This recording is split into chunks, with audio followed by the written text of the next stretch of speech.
Ganyan, may adjust mo pa yung gusto mong lasa at makakasigurado ka rin na walang preservatives yung makakain ng anak mo. Dito sa 2 kilong chicken fillet ko na to, maglalagay ako dito ng 1 tablespoon salt, 1 tablespoon pepper. Maglalagay din tayo dito ng half cup ng ketchup. Ito na yung magiging pampakulay natin dito dahil hindi tayo dito maglalagay ng food color. Syempre, pampalasa na din. Ilagay na din natin yung half cup ng toyo at 1 and a half cup ng sugar. Ilalagay ko na lang yung exact measurement dyan para masundan nyo. Half cup din ng garlic mince at kalahating lemon. Kung wala naman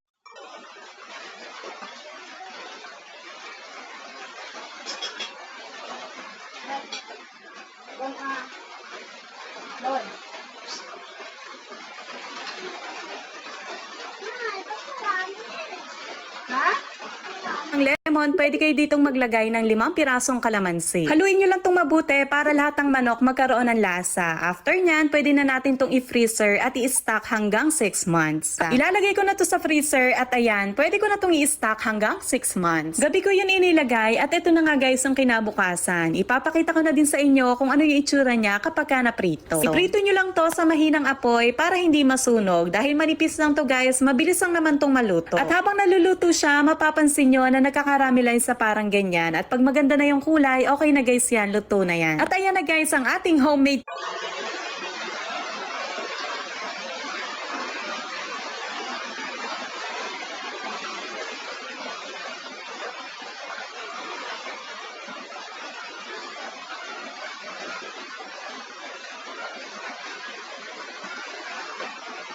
tocino, di ba? Itsura pa lang talaga namang napakasarap na.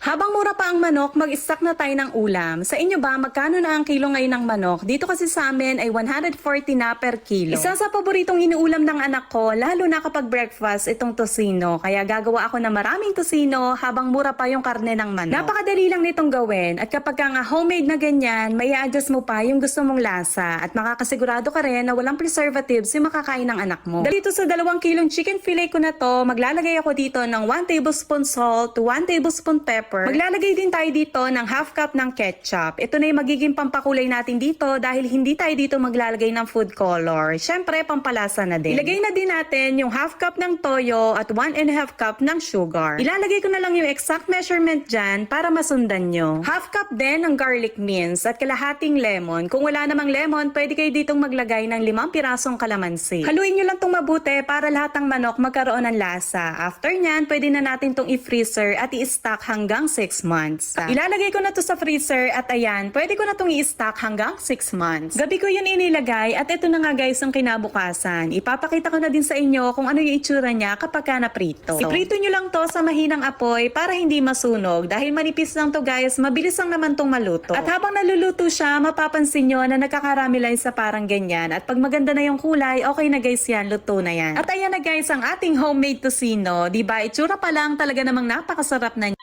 Maniwala ka sa akin, hindi mo na kailangan bumili ng ice cream kapag napanood mo to. Napakadali lang nito gawin pare. Madali nga lang pala ingredients ito, hindi mo na rin kailangan ng mixer para magawa mo to. So tara, tama ng kwento, gagawin na natin. Bumili nga lang pala ako ng 2 pirasong mangga dyan tapos ng graham cracker. Simulan natin itong video sa paghihiwa ko ng mangga. Tapos iniwa-hiwa ko lang siya ng pa-square-square kagaya niyan. Tapos kunin mo yan tol, kutsarain mo, tapos iset aside mo. Tapos durudurugin mo yan kagaya nito gamit ang tinidor. Mas okay pala yan kapag hindi gaanong durug. Yung tipong meron ka pa rin natitikman na konting mangga.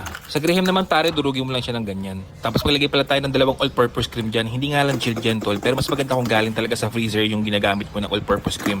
Mas maganda kalalabasan niya kapag